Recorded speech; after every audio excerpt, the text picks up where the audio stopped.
Informasi berikut ini untuk mereka generasi milenial dan generasi Z yang berusia di bawah 39 tahun agar mengerti apa itu perilaku politikus di tanah air Indonesia ini. Fakta data, pemilih terbanyak saat ini usianya di bawah 39 tahun pada saat Pilpres dan Pileg di tahun 2019 kemarin yang merupakan 55% pemilih. Makin ke bawah usianya, makin banyak hal yang mereka kurang dapat informasi tentang sejarah perilaku politikus tersebut sebelum-sebelumnya.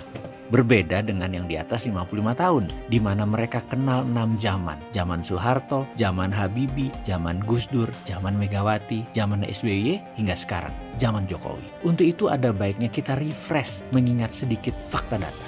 Seorang Fadlizon yang sering dihujat oleh penggemar Pak Jokowi itu adalah juru kampanye pemenangan Pak Jokowi dan Pak Ahok dengan baju kotak-kotaknya di Pilgub DKI 2012. Pak Anies Baswedan yang banyak dimasalahkan urusan banjir baru-baru ini itu tim sukses Jokowi JK plus mantan Menteri Pendidikan Kabinet Kerja. Sebelumnya Pak Anies juga peserta Capres versi konvensi Partai Demokrat. Anies Baswedan dekat dengan JK dan nempel sama Pak Prabowo serta dekat dengan PKS. Padahal dulu Anies sering dituding Syiah oleh PKS. Di tahun 2012 Ahok itu yang menjadi wakil gubernur adalah Gerindra yang memasangkan dengan Jokowi. Ahok yang kemudian di tahun 2017 oleh 212 diserang plus diserang Gerindra juga. Kesimpulan, di tahun 2012 Ahok itu disayang, 2017 diserang oleh Gerindra. Kita lanjut, kalau SBY bagaimana? SBY itu mantan menterinya Megawati, maju nyapres tahun 2004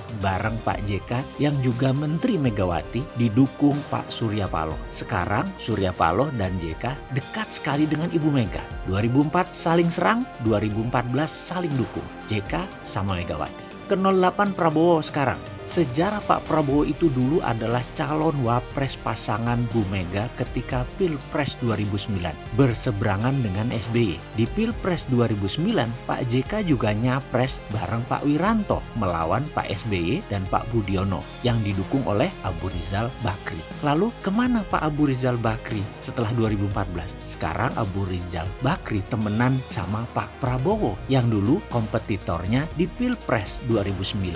Kalau Amin Rais itu juga aneh, menggulingkan Gus Dur sehingga Bu Mega naik. Padahal sebelumnya paling tidak sudi Bu Mega jadi presiden. Dia berusaha keras agar Gus Dur jadi presiden menggantikan Habibie di rapat MPR tahun 1999. Pokoknya bukan Megawati, itu kata Amin Rais. Lalu digulingkan Gus Dur setelah 1 tahun sebelumnya digadang-gadang oleh Amin Rais dan naiklah Bu Megawati. Yang 1 tahun sebelumnya Pak Amin alergi sama Bu Mega. Kalau dipikir-pikir Bu Mega itu memiliki hutang besar atas jasa Amin Rais menjadikannya Presiden Indonesia kelima. Pilpres berikutnya Amin Rais melawan SBY. Amin juga berseberangan dengan Prabowo di Pilpres 2004 dan 2009. Sekarang Pak Amin Rais akrab dengan Pak Prabowo. Padahal dalam agenda di tahun 1998 Pak Amin ini menarget Letnan Jenderal Prabowo untuk diamankan dalam tanda petik. Sekarang Prabowo mengamankan Amin. Kalau PKS semua juga sudah tahu ceritanya. Para kadernya menyerang dengan black campaign menjatuhkan Pak Prabowo di Pilpres 2009 dan di Pilkada DKI 2012. Lalu sekarang berteman akrab sama Gerindra yang selama zaman Pak SBY PKS adalah musuh bebuyutan Gerindra. Di zaman SBY PDIP dan Gerindra oposisi, sementara PKS masuk koalisi di Satgap zaman SBY. Sekarang diklaim Gerindra PKS mitra lama. Bingung nggak tuh? Kemudian penulis Fatwa MUI menjadi wapres yang tadinya seakan berada di kubu berseberangan sekarang menjadi satu perahu. Bahkan para pihak sudah menganggap selesai masa lalu, yaitu Ahok di penjara 2017. Sekarang sudah saling memaafkan antara Pak Ahok dan Pak Ma'ruf. Dan hal ini seperti biasa saja di dunia politik. Ikut angin, lalu ubah layar dan miring ke yang menang. Hal itu biasa. Tadinya lawan karena kepentingan jadi kawan, itu biasa. Tadinya saling serang kemudian saling rangkul, itu biasa. Yang kasihan kan para fans, para kaum yang saling serang dengan memberi label seperti cebong, kampret. Mereka sering jadi bingung dengan drama apa yang dimainkan para elit dari tahun ke tahun. Para fans jadi emosi, menjadi murka begitu pujaannya tidak punya marah yang sama dengan diri mereka. Para fans masih menggenggam marah, para elit sudah posisi masing-masing dan dapat fulus. Fans Ahoker pernah sebel sama putusan Jokowi ambil Pak Ma'ruf yang fatwanya menjerujikan Ahok. Namun tak lama kemudian logika mencari pembenaran mulai muncul setelah minum menyeruput kopi. Akhirnya menemukan lagi alasan untuk membela pujaannya dan mencari lagi bahan untuk mencela lawannya. Mulailah saling serang lagi. Karena dasarnya memang pemarah, jadi otak memang terus harus cari alasan untuk bisa marah. Di sisi lain, lucu kan? Para fans saling serang dan tetapi para elit bisa salaman dan ketawa ketiwi. Di sini melihatnya begitu ada angin, salah satu menang, mereka ngikut. Yang penting